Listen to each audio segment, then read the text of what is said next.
바로 시작하도록 하겠습니다.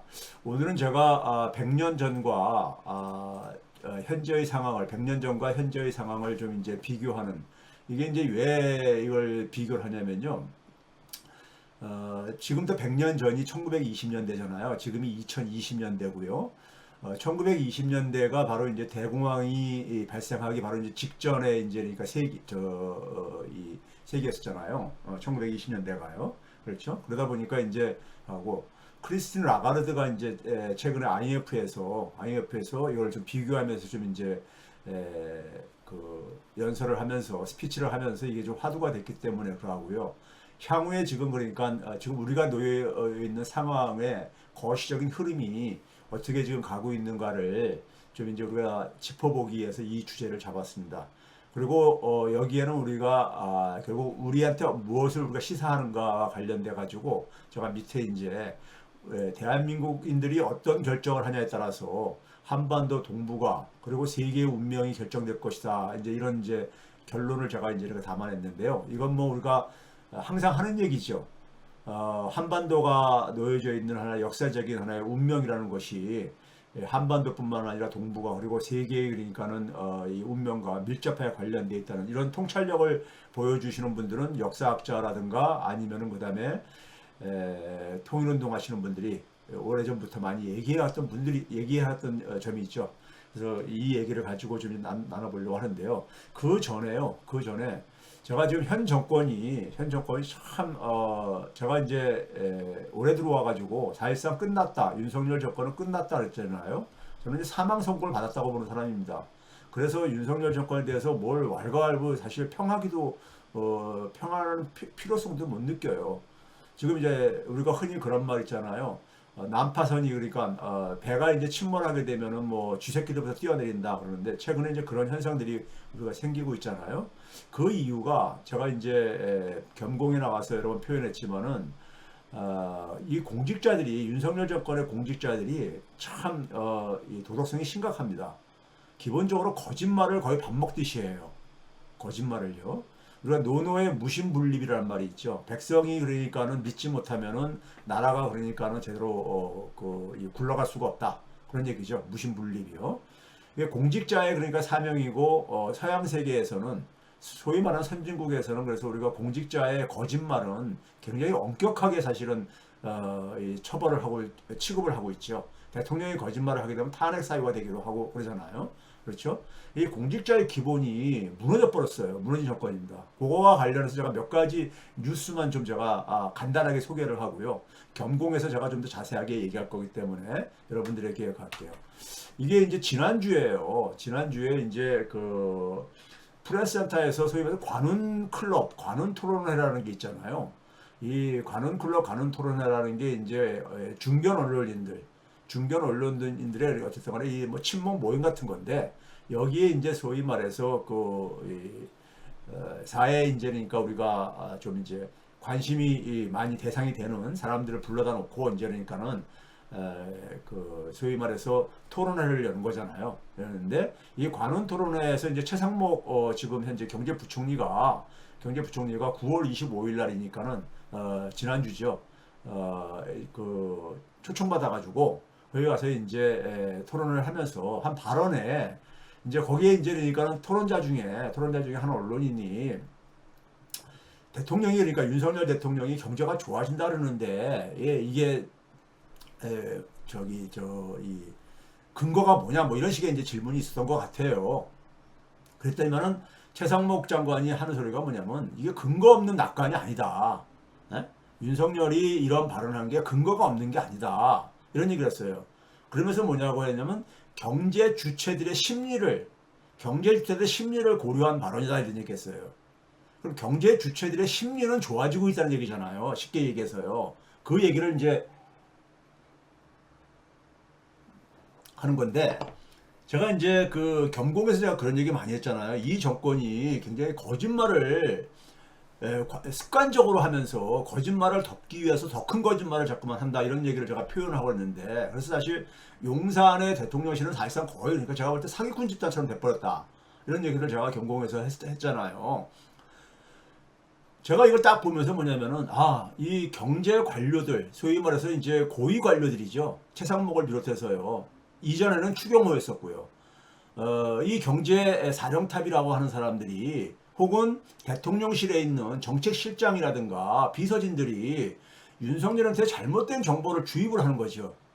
주입을 하고 원고를 써주고, 가짜 뉴스를 가지고 원고를 써가지고 그걸 이제 그러니까 나와서 읽게 하고 이제 읽게 하고 있는 거 아닙니까요? 그렇죠? 그러니까 사실 윤석열은 사실 이걸 경제에 대해서 제가 볼 때는 거의 까막눈이에요. 까막눈입니다. 제가 이렇게 그동안 한 3년을 관찰해 보니까는 까막눈입니다. 그러니까는 뭐 경제만 까막눈이 아니죠. 안철수가 최근에 그런 얘기 했더구만요. 뭐라 하죠? 저기 의료계에 대해서 알지도 못하는 사람이 의학 교육에 대해서 알지도 못하는 사람이 이 의료개혁을 한다고 해가지고 이 엉망진창 만들어 놓은 거에 대해서 그런 얘기를 했잖아요.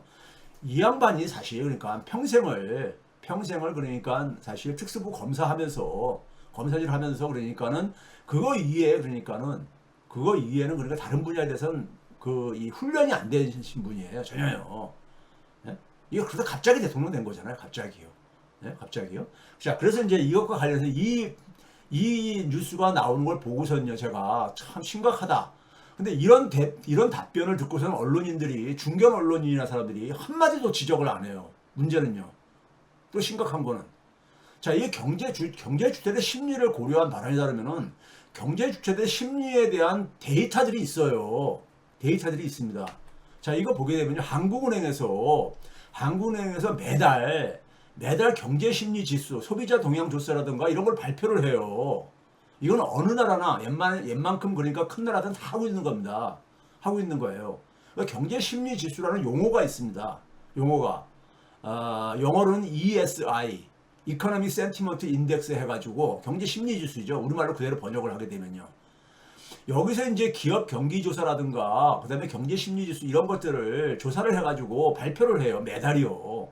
매달 발표를 합니다. 매달 발표를 해요.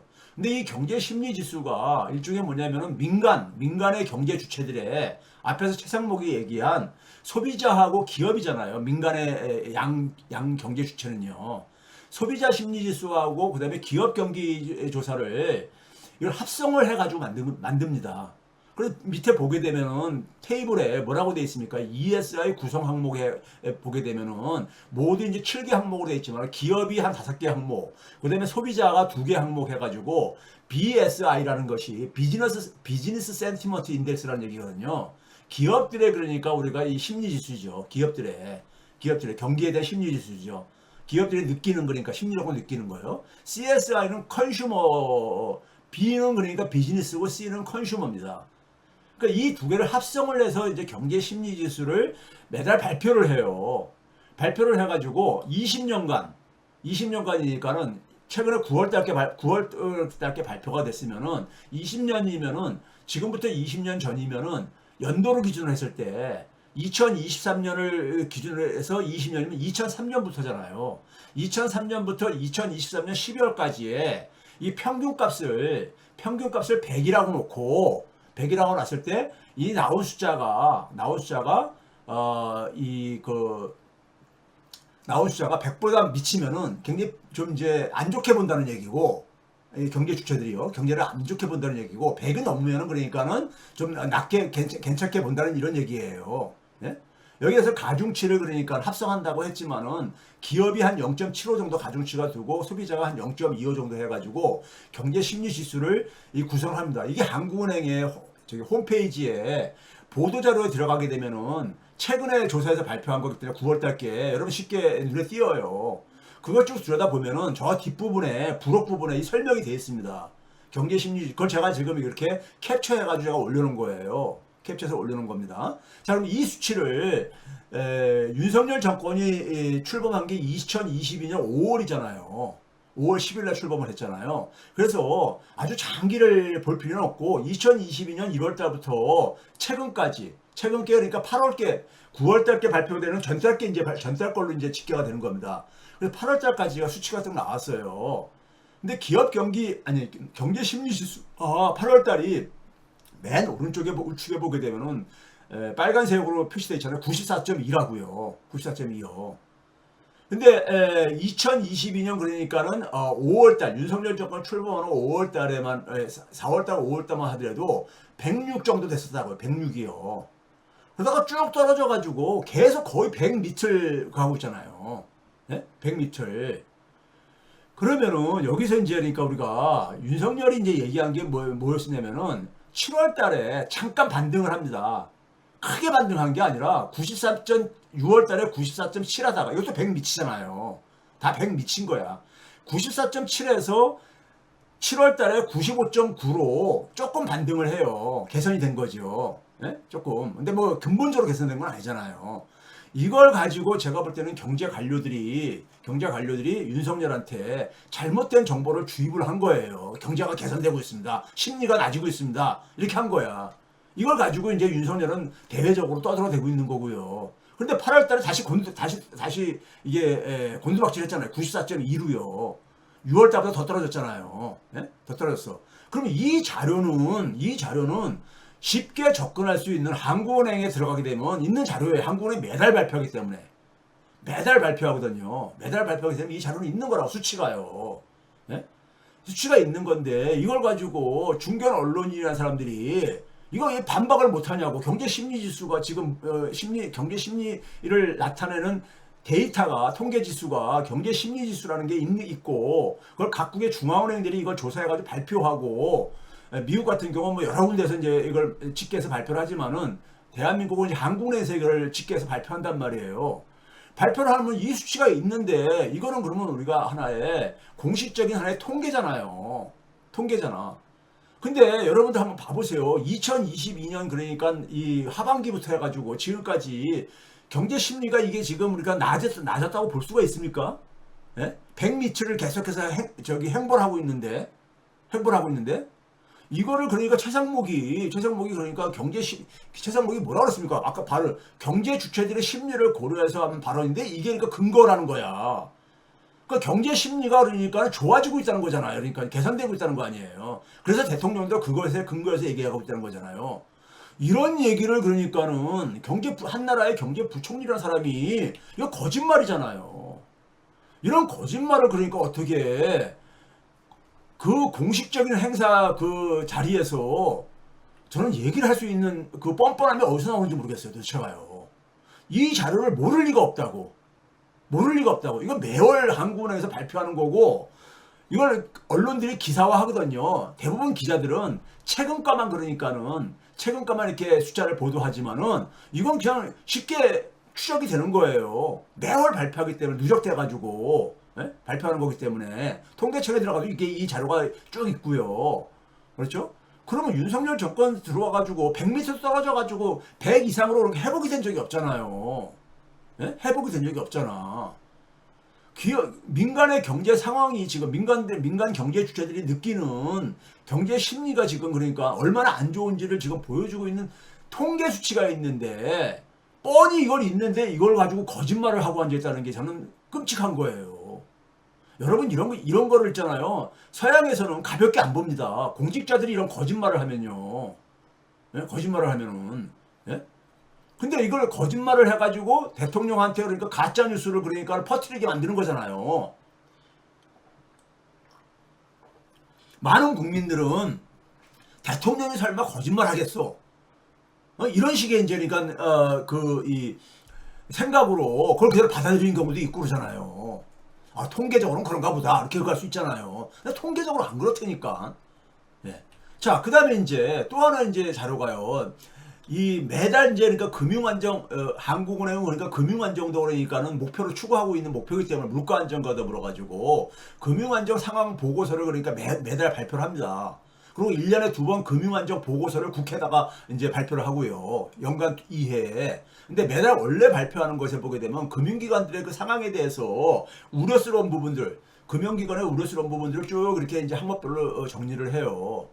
근데 여기에 이제 보면 이제 언론들은 그러면 이거를 이제 보도를 냅니다. 이제 기사를 합니다. 하나 지금 제가 하는 게 이제 아시아경제에서 한국은행이 부동산 PF, 프로젝트 파이낸싱이죠. 위험이 점차 완화되고 있다. 이런 식의 제목을 뚝 땄어요. 그러면 이제 건설 시장이 이게 이제 부실화가 이게 지금 이제 진정되는가 보다 이렇게 갈 수 있잖아요. 이거 참 기자들 참 있잖아요. 참 못됐어요. 못됐습니다. 아무리 그러니까는 건설사들이 그러니까는 이 언론사를 지배하다 언론사에 그러니까 광고를 통해서 영향력을 행사한다 하더라도 이런 식으로 기사를 내면 안 돼요. 그 한국은행에서 그럼 이걸 어떻게 이거를 보도했냐면요. 한국은행의 여러 이제 그러니까 진단 중에서 여기 보시게 되면 우에 제가 그랬죠. 부동산 PF 연착륙 방안 추진 경과 및 평가해가지고 나왔는데 다른 건 다, 이게 지금 금융권의 PF 고정이하 여신비율, 고정이하 여신비율이라는 것은 이제 소위 말해서 부실채권으로 취급하는 것들입니다. 예? 이 비율이 크게 상승하였다. 1번, 그게 이제 핵심이잖아요. 핵심. 현재 상황이. 근데 3번에 보게 되면은, 그러다 보니까 2번에서 뭐냐면은, 충당금을 추가로 이제 그러니까는, 충당금을 추가로 쌓아야 된다 이거예요. 이게 그 손실을 많이 볼 지금 상황이니까는, 그 손실을 이 메꾸기 위해서 충당금을 쌓아야 된다 이거예요.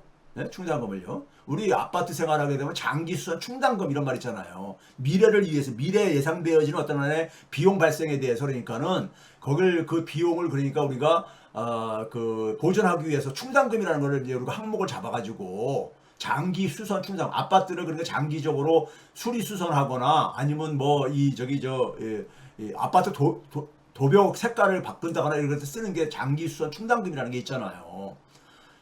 이거를 필요할 때마다 거두면 너무 비용이 크니까 매달 이거를 부과하잖아요. 주민들한테요. 이게 충당금이죠. 그럼 금융기관들도 금융기관이 그러니까는 부실화가 됐을 때 그거를 그러니까 그 손실을 이제 그러니까는 떼어내기 위해 가지고 충당금을 이제 그러니까는 적립하는 거예요. 네? 자본을 그러니까 더 이제 충당을 하는 거죠. 유지했다고. 3번이 뭡니까요? PF 부실채권에 대한 부실채권이 이게 크게 증가했는데 이거 정리를 지금 이제 하겠다는 얘기는 지금 몇 년 전부터 계속 해오고 있잖아요. 이게 구조조정이죠. 일종의 구조조정이요. 근데 제대로 안 하잖아요. 문제는. 안 하잖아. 예? 구조조정 하게 되면은 건설회사나 시행사 이런 것들이 그러니까는 이 무더기로 그러니까 다 쓰러질 수가 있거든요. 그러니까 안 하잖아. 우리나라는요. 중국은 그래도 구조조정을 해요. 예? 부동산 이 구조조정을요. 했고 근데 우리는 안 하잖아요. 근데 PF 부실 채권에 대한 정리가 원활하게 이루어질 경우 그러니까 사업이 제대로 진행이 안 되는 데가 많잖아요. 특히 지방일수록이요. 예?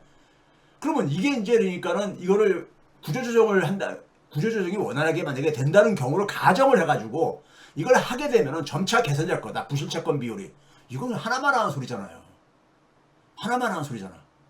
부실 채권을 구조조정을 원활하게 그러니까는 맨날 입으로는 그러니까는 금융감독원이나 금융위원회가 이 얘기를 해요. 근데 제대로 추진이 안 되니까 문제인 거지. 예?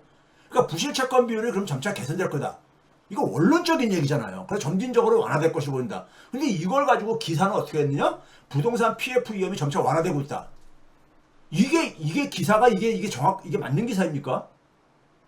이런 식으로들 그러니까는 언론계에 있는 사람이나 공직자들이 거짓말을 그러니까는 잘못된 정보를 국민들한테 계속해서 이렇게 이거를 주면은 국민들이 까막눈이 되는 거잖아요. 그렇죠? 자, 부동산 PF 대출 연체액을 봐보세요. 이것도 다 통계 자료가 있는 거야. 한국은행이 그러니까는 금융안정 보고서에서 상반기 금융안정 보고서를 한번 들어봐 보세요. 들어보면 이거 있는 자료야. 에? 제가 사용하는 자료들은요, 다 정부나 한국은행이라든가 아니면 통계청 이런 자료들입니다. PF 대출 연체액이 있어요. 2020년도 21년 코로나 팬데믹 있을 때죠. 이때만 하더라도 그러니까 한 5,500억 원에서 한 4,500억 원 요 사이였었어요. 그러다 2022년 하반기부터 확 올라가죠. 소위 김진세 사태가 터지면서 9월 말에 그렇죠? 그래서 거의 3배 정도로 확 뛰잖아요. 2022년도에. 2023년도에는요, 또요. 2배 이상, 2022년도보다 2배 이상이 뛰잖아요. 그러다가 올해는 그러니까 올해 1분기, 올해 3월 말 기준입니다. 3월 말 기준인데 작년 연말에 비해 가지고 1조 2천억 원 가깝게 대출 연체액이 뛰었어요. 즉 급증을 하고 있잖아요. PF 대출 연체액이요. 그런데 기사는 뭡니까? PF 위험이 점차 완화되고 있다. 이렇게 거짓말을 언론이 하면 안 되는 거 아니겠습니까? 네? 이게 심각한 거예요. 대한민국에 지금요. 최상목이 이런 얘기했어요. 올해 5월 말에 이 부자 감세, 법인세가 감소하고 그러니까는 세수 감소하는 게 이게 그 항상 사회적인 이슈가 되고 그러니까는 법인세 감소에도 올해 대규모 세수 결손은 없을 것이다. 이게 5월 말에 한 겁니다. 5월 말에요. 근데 지금 현재 어떻습니까? 지금 3년째 대규모 세수 감소 이 얘기가 지금 뉴스로 도배를 되고 있잖아요. 예? 최근에는 뭐라 했냐면 이게 9월 25일자입니다. 최상목 정부 낙수 효과 기대 안 한다. 아니 낙수 효과 기대 안 할 거면 세수 여기 저기 법인세 감소 법인세 이거 감소에 예외 줬어요. 그럼 기업들만 특히 재벌 기업들한테만 이득이 되는 것을 왜 했냐고요. 세금은 공정성이 적어잖아요. 소위 말해서 과거 이명박 정부 때라든가 박근혜 정부 때 감세를 했을 때는 기업들의 감세를 하게 되면 기업들이 투자를 늘리고 고용을 늘려가지고 소위 말하는 낙수효과죠. 낙수효과. 일반 서민 경제도 그러니까 좋아질 것이다 이거잖아요. 근데 낙수효과는 기대 안 한대. 그러면서 뭐라고 하냐면 경제활동을 촉진하기 위해서. 이게 무슨 말이 안 되는 소리예요? 앞뒤가. 경제활동이 촉진되게 되면 낙수효과가 나타나는 거잖아요. 경제활동이 촉진되면은 난 이런 사람이 어떻게 한 나라의 경제 부총리를 하는지 난 저는 이해가 안 가요. 이런 사람이 참 비극입니다. 비극. 그러니까 경제가 이렇게 망가진 거예요. 3년도 안 돼가지고 망가진 겁니다. 자 그럼 봐보세요. 우리나라 이 법인세가 어떻게 변해왔는 걸 한번 봐보세요. 이게 지금 뭐냐면요. 오렌지 색깔은 법인세 수입액입니다. 법인세 수입액. 7월달까지 지금 통계가 나와 있기 때문에 1월달부터 7월달까지를 기준으로 해가지고 지난 7년치를 비교한 거예요. 그러니까 오렌지 색깔은 법인세 절대액입니다. 7월달까지 거둔. 그 다음에 하늘 색깔은 뭐냐면요. 전체 국가의 세금 수입 중에서 법인세가 차지하는 비중입니다. 비중이요. 보시게 되게 되면 올해 법인세 수입이 33조 원이 거쳤습니다. 7월달까지요. 33조 원. 이게 뭐냐면 지난 7년 전 2017년에 그러니까 문재인 정권 첫 해잖아요. 이때 법인세는 사실 박근혜 정부가 만들어놓은 법인세율을 가지고 거둔 거예요. 17년도는요. 예? 5월달에 출범해서 6, 7 그러니까 두 달 이후에 나타난 거니까요. 근데 그 당시에도 34조 8천억 원이었었어. 그러니까 7년 전보다도 법인세가 지금 덜 거치고 있는 거예요. 7년 전보다. 예? 그러니까 2년 전, 문재인 정권 마지막 해인 2022년도를 보게 되면요. 65조 6천억 원이었었습니다. 7월달까지 법인세 누계가 가요. 33조면 거의 절반이잖아요. 절반. 66조가 그 두 배니까는 그렇죠? 거의 절반이잖아요. 절반으로 줄어든 거예요. 2년 만에. 법인세 수입이요. 네? 법인세 수입이요. 자, 그런데 그다음에 그러면 이 사람들은 뭐냐면은 이 법인세가 그러니까 세수 감소에 많이 영향 처음에는 이렇게 오리발 내밀고 그랬잖아요. 법인세 감세하면서요. 예? 왜 이게 낙수 효과를 일으키게 되면은 기업들이 투자를 더 하고 고용을 더 늘리게 되면은 그래서 기업들이 돈을 더 많이 벌게 되면은 기업들이 세금 내는 게 액수도 커진다 이거지. 그 주로 감세를 주장하는 사람들은요. 감세를 해가지고 했는데 결론은 뭐냐면 세금이 더 많이 그러니까는 징수가 된다 이런 논리거든요. 예? 세금이 더 많이 징수, 경제활동이 더 촉진돼 가지고요. 예? 그런데 봐보세요. 65조 6천억 원 하다 2023년도에 48조 5천억 원으로 17조 원 정도가 줄어들었어요. 작년에는요. 그러다 올해는 18조 5천억 원이 줄어든 거예요. 지금 아니 15조 5천억 원이 7월달까지 지금요. 계속해서 지금 비슷한 규모로 계속 하락하고 있잖아요. 그러면 그러면 경제가 안 좋아가지고, 지금 경제가 안 좋을 일도 뭐가 있습니까? 2020년과 21년은 코로나 팬데믹이라서라도 그래. 근데 지금은 코로나 팬데믹도 아니잖아요. 1분기 때 역대 최대의 그러니까 최근 4년간, 지난 4년간 중에서 최고의 성장률을 달성했다. 이렇게 떠들고 앉아있잖아요. 수출이 지금 그러니까 지금 완전히 살아났다. 이런 식으로 얘기를 하고 있잖아요. 그런데 왜 법인세가 이렇게 적게 거치냐고요. 예? 이건 감세를 해줬기 때문인 거죠. 근데 이거를 이제 그러면 상대적으로 보면 쉽게 알 수 있어요. 전체 국가가 걷어들이는 세금, 국세지요.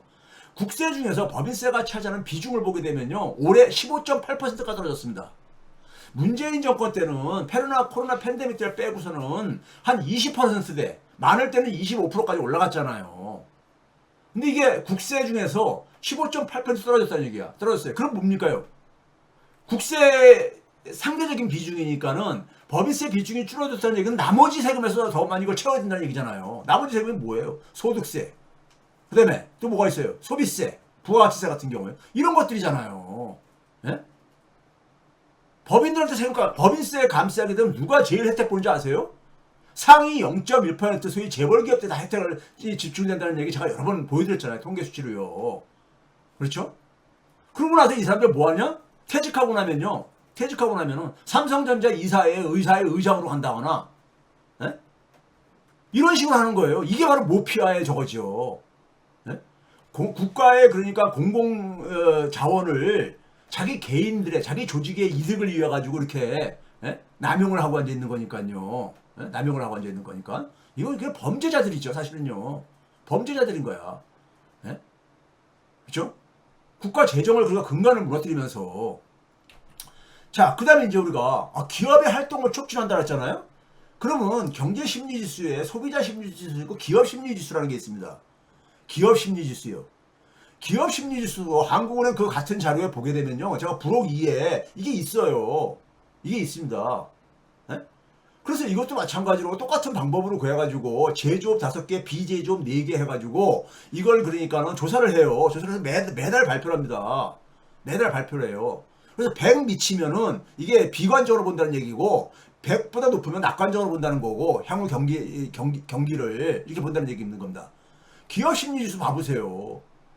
윤석열 정권이 5월달부터 시작해가지고 하잖아요. 6월달부터 100 밑으로 떨어지기 시작해가지고 이제 저기 7월달부터 7월달이 뭡니까? 아니 저기 이제 10월달부터 100 밑으로 떨어지기 시작해가지고 계속 100 밑에서 지금 횡보하고 있잖아요. 최근 9월달에 91.2 나왔습니다. 91.2 기업 심리지수가요. 91.2. 이게 지금 이게 회복이 되고 있는 겁니까? 이게 경제 활동이 이게 촉진되고 있는 겁니까?